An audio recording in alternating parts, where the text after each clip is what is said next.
Nice. Hey everyone, welcome to this week's Extra Point. We're going live again on Tuesday because Zach's throwing a wrench in the works. Yeah. Is that right, Callie? You've thrown a couple of wrenches too. Every now and then. And me being the pregnant one, you think it would be me throwing wrenches. But... Well, we're starting 5 minutes late because you had to go pee. Oh, oh my goodness. Anyways, back at the ranch. Yeah. Anyway, I'm here with Callie and Zach, two of my favorite football talking buddies, and we're going to talk high school football real quick. Let's recap last week's games. Tullahoma wins a big one over Giles County. A real good game. Was getting the tweets on that one all night. Franklin County lost to Lincoln County 35-25.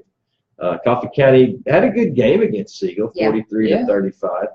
Moore County won over Richland, which I think we kind of saw that kind of 49-6.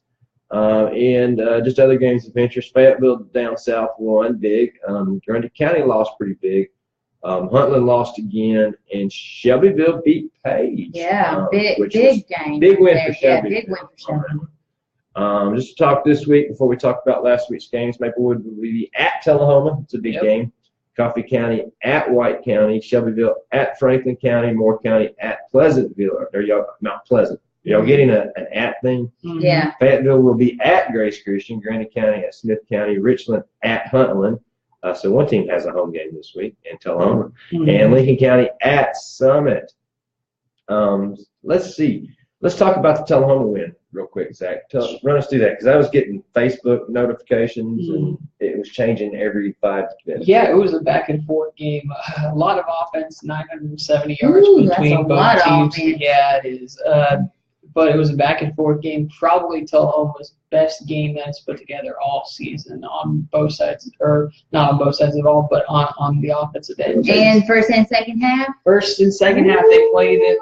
They played well. So Nick Barstad, quarterback, had 5 total touchdowns. 4 of those rushing touchdowns, which you hardly ever see a quarterback with 4 rushing touchdowns anymore.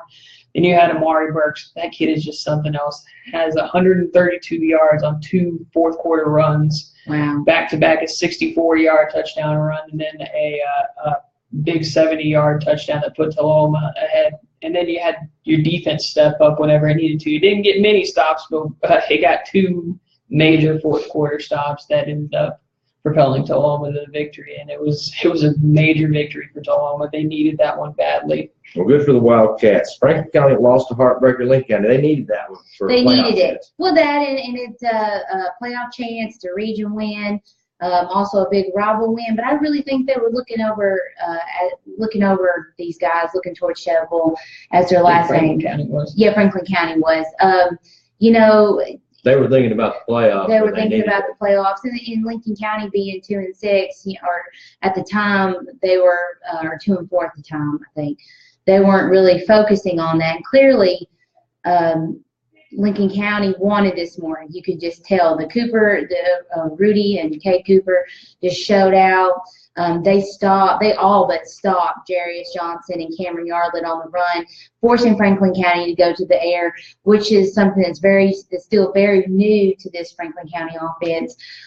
You saw Riley Engel, kind of grow in that the position of being more of a passer, but still something very new. Clearly, Franklin County is a more talented team, but I think in this instance, they didn't want it as bad as Lincoln County did, or seemingly so. So it's going to be a tough game this week, and they've got to get back mentally in order to beat Shelbyville. Well, and Coffee County once again had a good showing against Siegel. We talked about that. I didn't get a chance to read too much about that or talk to DeMarco at Manchester, but game was 43-35, a good showing. If Coffee County could get into a little bit of a better region. Oh yeah. I don't know how their numbers throw them into the 6A region, but if they could just swing into another region, that would be great. I'm sure they'd be willing to travel to get that up. Let's see, Moore County won. Richland, I think, didn't have a very impressive record going into that game, so I think we were looking at that.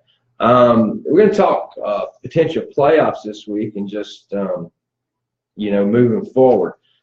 we just talked for a minute. Looks like Tullahoma's pretty much out of the playoffs. Yeah. Kind of stinks because they're sitting at 5-4, and Maplewood's beatable, don't you think? Yeah, If Tullahoma puts it Maplewood's beatable. coming to town. Yeah, coming to town. It's Tullahoma's last ball game of the season, so of course they're going to try to show out in front of the home crowd. So it's just disappointing, But you look at how far this team has come in the last 2 years, and it's incredible. And if you just make these 1-2 plays against some of these opponents, and they lost to Marshall County by a touchdown, they lost to Spring Hill just by like 13 points or something like that. I can't recall the score on the top of my head. They played well in the first half against Nolensville, or played decent in the first half against Nolensville. That's probably a win. So That's the team that probably killed them the most because it's looking like Nolensville might actually make the playoffs. Yeah, and they're sitting at 3-6 right now. Overall, where Tullahoma's at 5-4 and played, beat a 6A team, beat a 5A team when they're sitting 4A. Also beat another 5A team. Mm-hmm. So there's an argument there that maybe there should be at large. And yeah, I mean, that argument's going to be what it is. It's moot until later, until the TWA decides to make that. But don't get us wrong, we don't exactly know how the TSSAA playoff system works. We were talking for a minute. Yeah. So don't send us But bad this nasty kudos to Tullahoma. I mean, I don't think any of us thought we would be sitting here listening to potentially going 6-4. exactly going 6-4 after a 2-year losing streak. 21 games. Exactly. 21 So games. it's. I just say hats off to this team. So much probably to look forward to in next season. It's still a lot on line for Franklin County because they're sitting yeah. at 4-5 right now. I'm sure they'd like to finish the season with at least a break-even record. Yeah. Because there's been a couple games out there Franklin County. Oh, yeah, that could have absolutely. potentially won. Yeah. So with that being said, it looks like Tullahoma's out, Franklin County's out, Coffee County's most likely out. Moore County's going to be in, I would say. Shelbyville's going to be in. And if you look at it, Shelbyville's got a 5-4 record. But in their district, their region, they went 4-1 right now with one more region game to go. So that's the big play there. Lincoln County's out most likely. Huntland's out. Grundy County's out, and Fayetteville. I think if they win or they lose this weekend, they're still going to be in. So we'll talk more about high school playoffs next week once the season, or just after this Friday, once the season comes to an official end. We'll see the layout, and then we'll talk about some other teams in and around our area. Did anybody want to shout out to anything? You got anything local, Callie? I know tonight the Franklin County High School freshmen play at the Lions Bowl against Chevrolet. What time's that start, Zach? 6:30, and it'll be here. Actually, 6 o'clock, and it'll be here in Tullahoma at Wilkins Stadium. Okay. Franklin County, the freshmen have had a pretty good season, so if you're looking to see some good at local football, it'd be great to come out and support these guys who have worked hard this season. Zach, you got anybody you want to mention? Yeah, I want to give a shout out to the Motlow women's soccer team who closes out the regular season tomorrow by playing Martin Methodist JV. They're 7-7 on the season, so they got a chance at a winning record on the year. That's pretty impressive in this first ever season. Yeah, I would agree. Good group of girls there. I actually wanted to shout out to Shannon Reagan. Yep. I don't know if you guys saw that I posted that on the Facebook page. Was the player of the week for USA Conference. That's awesome. Yeah, Good for her. is one of our local alum that played soccer here in Tullahoma. So way to go, Shannon. Keep up the good work. Yep. And then I've got a couple more Go ahead, shout I'm sorry. outs. So that's all right. I want to give a shout out to the West Girls basketball team, or the West basketball program, which gets its season started on Thursday by hosting Warren County. Girls game starts at 6 p.m. Boys follow right after that. And then lastly, I got to give a shout out to my hometown team. We don't talk much about baseball on the sports podcast, but the Houston Astros making it to the World Series for only the second time in franchise history. Now go beat LA. If anybody needs a World Series championship more than the city of Houston, I cannot name it right now for all that the city's been through with Hurricane Harvey this year. So this would be a tremendous story to see Houston get Well, the then World Series California title. could argue about the fires as well. Yeah, but it's LA, so Nobody likes Los Angeles. yeah, nobody likes LA. Unless you're out there living, and you Yeah. probably love the weather. Speaking of that, it's going to be like 101, I think, at It will be. the first pitches start out, so it's going to be the hottest Hey. World Series game That's on what record. Texas guys are used to, though. They're used to that 100-degree weather, so. All right. Well, go Astros, go Dodgers, whoever you're rooting for. I really don't have a dog in that fight. I'm just glad it wasn't the Yankees. All right. Let's talk last week college football. Zach, you're back on top this week. I saw you went 5-1. Callie, you and I went 4-2. So we all did okay. Another reason, again, not to pick USC. Overall, Zach, 29-21. Callie, you just dropped one back behind at 28-22, and I'm still in the driver's seat at 31-19. However, that could change. Yeah, right. Yeah, I'm just going to keep picking what y'all pick. Yeah. Let's talk football before we go straight to our picks. UT Vols, I mean, I watched some of that game. They looked pretty good in the first half. That's what you wanted to see. We didn't expect them to win the game, but we talked about it. You wanted to see a good effort. Well, defensively, they're hanging in. And then they've kind of hung all year defensively. They've kind of what's rescued the game. I mean, the only touchdown we scored was a defensive touchdown. Oh, yeah, that's pathetic. The offense has got – I don't even know where you've been. And now Jack Jones, this offensive lineman, has now declared that he'll no longer be able to play due to neck and shoulder issues, which is, sad to lose that experience on the line. Well, let's talk about where really the trouble lies, or where I think. I don't think we have enough time in this podcast to talk about where the trouble lies. Because I saw the other day that Tennessee's already lost 2 kids, have already uncommitted now to Tennessee, and they're looking. So you've got to pull that trigger, and you've got to make the decision. I know money-wise there's an issue when it comes to a potential bowl. Tennessee could potentially win out. I don't see them doing it this year. No, I don't see them.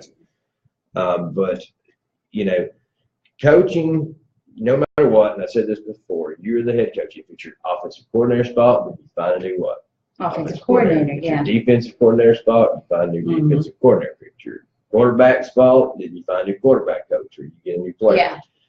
Butch is not. He has had 5 years. And the announcer at the end of the game, wasn't the one in the box, but one of the TV special people, basically said 5 years. You've had enough time. Exactly, and I agree with that. I think they wait till after LSU. That gives them a real good picture of what they really need to do. We said last week, if he doesn't beat LSU, our bowl champ, if we don't win, Kentucky, Southern Miss, we're not even a favorite against Kentucky. I know. And then LSU, you're no longer bowl eligible, and your buyout goes down considerably. And so I think that leaves them with a real clear cut. Okay, this is what we do, And then you pony up your money, and then you throw it at the best you can buy. It's the point. Is Butch even coaching anymore? I mean, I know he's coaching because it's his job, but I mean, if you know your job is not going to be there, there's so many. Good of a job. There's just so many question marks in this program. To see him go from where he was to where he is right now, I don't know if it was a single. Well, and I never was 100% sold. I thought Butch could fix the problem that was created from Dooley. And I think he did that. Yeah. My issue was I didn't think Butch was the fix for the program overall. And I agree with that. There was a talk I had at one point. Is he the ultimate answer for Tennessee down the long run? He can come in here and he can get this program back going strong, but is he what we need over the long haul? And that was the question, and I'm kind of with you. I don't think he's what we need over the long haul. Yeah, I mean, like we said before, I would be okay with some couple 8-4 seasons. Yeah, as long as you're 93 seasons. You're not losing. 10-2. Yeah. Maybe a chance for that BCS. Yeah. And then back to a 92 season. And, we had that. Which is what we had with Fuller, but nobody liked that, and then they got rid of him. A couple years and weren't so great, but. We won't go there. Like I said, we don't have enough time. We don't have enough time. Notre Dame looked good in their win, and me and Zach, I think really picked Notre Dame. Yeah. Because I picked USC, and it never pays off for me. Yeah, so Notre Dame's looking good as one of those teams. Is Notre Dame that good? I mean, they only lost to Georgia, who's ranked, number 3 right now? I think they are. I was impressed with them against Georgia. They lost a 2-point game, or 2 or 1 point game against Georgia. That was a really close game. So, yeah. Well, it's hard to tell that first game of the season, which is basically, I think, what it was. Or second it was early in the season. So first 2 potential big matchups, of the season. it was hard to tell if was Georgia going to be that good and was Notre Dame just Notre Dame. That I think they've it's a been the past combination few of years. the two. I think they're both pretty good. Yeah. Yeah. Let me ask you a question, guys. What team do you feel is overrated this year, and what team do you think is underrated this year? Zach, let's start with you. I don't know. So that's a really tough question. I think underrated Notre Dame. Now. Overrated. It just depends on the week to week. You never know. Well, I'd have to say, Notre Dame sit at number 9, and they lost to a number 3 team. So I don't doubt that you say that they're a little bit underrated. What about like number which they play this week? NC State's ranked at 14. Are they overrated? NC State. I mean, they won their games. Yeah, they won their games, but I don't know. They did smash Louisville. So I guess looking at this, what you provided me with Ohio State, I think is probably the most overrated team. Which I think they're traditionally overrated. Well, and I think we'll find that out this week. I mean, it's going to be a good game this weekend. Oh yeah, I think Penn State wins that one easy. If they keep playing like they playing, there should be no reason why they don't come in there and clean house. I think Florida continues to be kind of an overrated team in the East. That they keep kind of trying to put these guys on a pedestal. Or if you really look at them, they're in a kind of similar situation with we are. They've just had some lucky breaks go their way. No, I don't disagree with that. But, in Florida's defense, and I do not like the Florida Gators at all. But their coach is getting death threats. His family, too. Well, I imagine there's been some thrown Butch's way too. I don't understand that in football. I don't understand or in sports. Yeah, that they throw death threats at people. I mean, it's a game at the end of the day. I mean, I'm not going to go tear my television up because Tennessee doesn't win. It's a game. Well, unfortunately, the society that we live in these days with social media being a pariah and things of that nature, it allows us to say whatever we want to when we're mad. Yeah. Like you said, it's a shame that these things happen. All right, let me ask you a question. What do you think your top 4 teams are then? You think Ohio State's a little overrated? So what? Penn State, Alabama, Penn State, Georgia, and TCU deserves number 4? Yeah, I think TCU deserves it. What do you think? Yeah, I'm torn. I got pretty much the same. Penn State, Alabama, Penn State,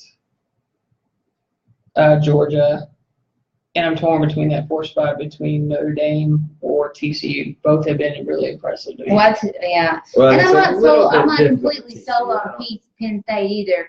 Their schedule's not been that tough. They did play Michigan, but Michigan's offense has been. Michigan just dropped out the top 25. Well, they did, but their offense has been mediocre at best. Even with a one could say Michigan was overrated to start the season because they were ranked in the top 10. You would say, Well, I think all teams are overrated in preseason. Because you just don't know, what's going to happen. No, and an injury at quarterback can make a big deal. And you look at Florida State. Had that not happened, will we be talking Florida State in the top 5 or top 4? Well, they were, but unfortunately that happened to their quarterback. Yeah. And and that's one of those situations where Florida State needed the backup quarterback to step in and make some plays. Yeah. And he's done it. I mean, are they as? I think they beat Tennessee with their backup quarterback, and we couldn't beat them with our backup quarterback. So, all right, you got your 4 teams. I would say Alabama, Penn State right now, just based on the victory, but I think you'll find out a lot this week. Yeah. If not Penn State and Ohio State beats them, then Ohio State. I probably would agree with you, Notre Dame. I'm not 100% sold on Georgia yet, though. See, I am. I would probably be. Well, I just think Notre Dame is better than they were when they played Georgia right now. I'm gonna have to see Georgia. I think Georgia's better than they were whenever they played Notre Dame. Yeah. So, but I'm thinking it's either TCU or Georgia in that next spot. So we're not all too far off base, but I do think right now Alabama's far. Yeah. They've just played some competition, and I mean they're a beast. They are. All right, let's talk picks. Let's go with Zach first. Zach, number 11, Oklahoma State. Always seems to find a way to win by playing number 22, West Virginia. They always find a way to win unless they're playing TCU. But Oklahoma State, I'm going with this one. This is going to be between Dana Holgerson's, who's West Virginia's head coach. He used to be the offensive coordinator at Oklahoma State. So this will be an interesting matchup. But I say Oklahoma State wins this one. I'm with Oklahoma State as well. It will be a very good game. They've certainly made their season. West Virginia, I don't know. I think this is a tough one. Oklahoma had a tough game last week, Oklahoma State, and won against Texas. I think I'm going to go West Virginia on this one, guys, at home. Oh, got a chance to make up some ground. Yeah, both of you. All right, NC State at Notre Dame. Callie, what do you think? I got to go with Notre Dame. It being at home and then with the momentum from last week. Yeah, it's just a smart pick. Notre Dame. Yeah, I'm going with Notre Dame as well on that one. However, don't be surprised if this is going to be the first time we're going to see NC State. Okay, let's jump on Bruce Jones for a minute. You're like the second person that's called him Bruce Jones. I went to school with a friend named Bruce. Okay. So, UT Vols at Kentucky. Once again, they are an underdog. Yeah.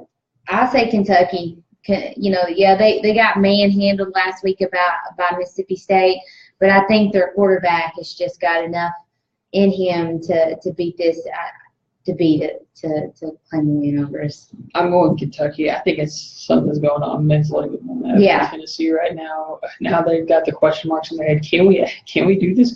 Can we? Well, and the players have lost confidence. Yeah, that's exactly what I mean. I think maybe they go back. Garantano got the snot clobbered out of him. Mm-hmm. I don't know if he's even going to be ready to play. I'm actually going with UT Vols. I think they have something to prove. And they got to win somewhere. Yeah. Southern Miss is next week. I actually think the Vols are still going to make the ball. I like your optimism. Your optimism. But, that's why I think if they make the bowl, you might as well have gotten rid of Butch Jones after the Alabama game. Yeah. Arkansas at Ole Miss. Zach. This is going to be an interesting game. I'm going to go with Ole Miss, though. I think they're riding high, and Arkansas has been struggling massively lately. Yeah, they're almost in the same situation as we are, it feels like. Of course, I've always called them the Tennessee of the West, but I pick Ole Miss on this one, too, especially it being at home. I'm only picking Ole Miss because it's at home, Yeah. quite honestly. I think if it was in Arkansas, I would pick Arkansas. Yeah.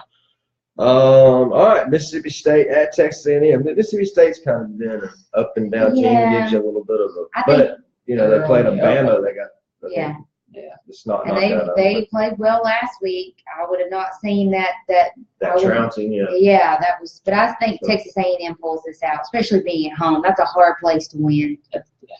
Yeah, I was going to say it's a hard place to win, but I'm going Mississippi State. I've just been impressed with it the last couple of weeks. Yeah. I think Summerlin needs to win, especially at home. I would probably agree with you, and I also definitely agree with you. Mississippi State, other than that game last week that I was a little bit, or actually not last week, other than really the Alabama, I thought they've been a very good team. So I'm going to go with Mississippi State. All right, the big cocktail party, Florida versus number 3 Georgia. And I probably wouldn't have put this on there, but it always winds up being a pretty good game. Yeah. So what do you say, Zach? Why don't you start? Well, I can't have just listed Georgia in my top 4 team and not pick Georgia. Yeah, so I'm right. going Georgia in this one.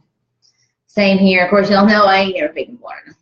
I hope Michelle and Chubb just run up down the field. This is why she always comes in last. I don't think that's a hard one to pick. I think number 3 Georgia and probably. And I would agree with you. I think number 3 Georgia. I'm going to pick number 3 Georgia is going to win. I just don't think that game ever really favors Georgia when it's in Jacksonville, Florida. Mm-hmm. Yeah, but now you're it's a neutral site, but it's in the state of Florida. It's only about an hour and a half drive from Tallahassee to Jacksonville. Yeah. Versus it's about a 6-hour drive. To me, that's not too neutral. Well, who are you picking then, Joe? I'm taking Georgia. I think they're going to win, but I do think it's going to be fairly close. All right, before we get to the big game, I have TCU at Iowa State, number 4 versus number 25. Iowa State just broke the top 25. They did, which good on them. But bad that they have to face TCU because I want TCU in this one. And I would agree with Zach on that. I'm going TCU, and Callie, I'm assuming you Oh are yeah, too. TCU. Can't have them in my top 4 and Yeah. not choose them. Yeah. All right. Now then, I've already made my pick on this one, so I'm going to go first. I think at home, Ohio State beats Penn State. I think Ohio State's played some tougher teams. I think they know how to win, know what to do to win, and will win the game. It'll be a close one, but I think Ohio State beats Penn State at home this weekend. Yeah, this is like a pick your best poison on this one, or your least evil. I got to pick Penn State. I cannot. Can't Ohio have them in your State. top 4. That's true. Even though I don't want them there at all, but it is what it is right now. It's Urban Meyer versus James Franklin. Like the worst 2 college coaches to have to pick. What are you doing, Penn Zach? State. Of course, Penn State. I think Ohio State, I just mentioned that I think they're a little bit overrated, so I'm going with Penn All State. right. Well, you guys have a chance to make up some ground this week on me because I did pick a couple that y'all did not. Or I can distance myself as the true front runner that I am. All right, I got a couple of silly underdog picks down here. What game? I think any of these. I mean, even TCU and Iowa State would be a good underdog pick. Florida versus Georgia. Let's get Michigan State at Northwestern. Vandy at South Carolina. So, which one of these? Just looking at them, do you think that you like? Iowa State. I'm sorry. Iowa State beating TCU. Just as a lucky pick, huh? It just feels like if there's going to be an underdog win, that'll be it. I mean, Iowa State beat Oklahoma. And we haven't picked any of these yet, but we did good last week. We were actually both very close on our picks. Y'all both picked Texas, which went to overtime, and I had, I think, Navy, which went into the fourth quarter. So, Callie, which one are you thinking? I'm going to do Vandy over South Carolina. I'm going to say if I got to see, pick an SEC game, and then I'd like to see Vandy beat South Carolina. Anytime Will Muschamp gets beat, it's a good game.